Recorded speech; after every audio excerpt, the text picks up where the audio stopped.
vague très forte, un peu croisée. On estime à 5-6 mètres de creux à peu près déferlant. Il y a du vent 35, il y a eu 40-45 probablement dans la nuit. Et les mouvements sur le bateau, quand il n'y a pas le mât, sont extrêmement secs. Donc en fait, on se déplace à 4 pattes et sur le pont, c'est carrément un petit peu dangereux. Il faut faire très attention en se déplaçant. Quand il n'y a pas le mât, pour aider un petit peu à l'inertie du bateau, il n'y a que la quille. Ça fait des rappels très très durs. Donc les conditions de vie sont assez inconfortables. Il faut à la fois avoir de la patience et puis bien réfléchir et faire des actions bien concertées en fait. Là, on est un petit peu en régime très économique parce qu'on a peur de manquer de fuel et on commence à se dire qu'on en a pour 10 ou 15 jours avant d'espérer voir un bout de côte ou de se faire ravitailler en fuel par un bateau et pouvoir gagner la côte d'Amérique du Sud.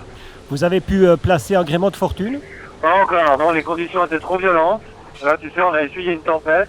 Là, on a simplement un sac à voile et le tourmentin sur le pont avant qui est dressé entre les dérives. Et avec ça, on arrive à marcher 6 nœuds parce qu'il y a 35 à 40 nœuds de vent arrière en ce moment. Vous êtes au régime survie là déjà? Vous êtes prêt à tout éventuellement? Comme on a aucun moyen d'action, on est passif. Donc effectivement, on a préparé les sacs de survie près de la descente, etc. On est prêt à tout.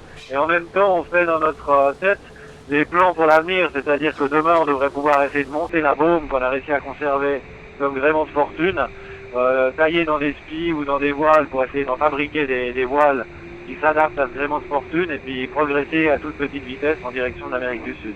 Et Michel? Écoute, Michel, ça va, elle récupère bien, donc il n'y a pas de problème, elle a pu être active sur le pont pour le démontage. Donc non, ça va. On est à peu près les deux dans le même état physique et moral. En 2 mots, là, les conditions, vous êtes à l'intérieur du cockpit, là vous êtes calfeutré, vous attendez en fait.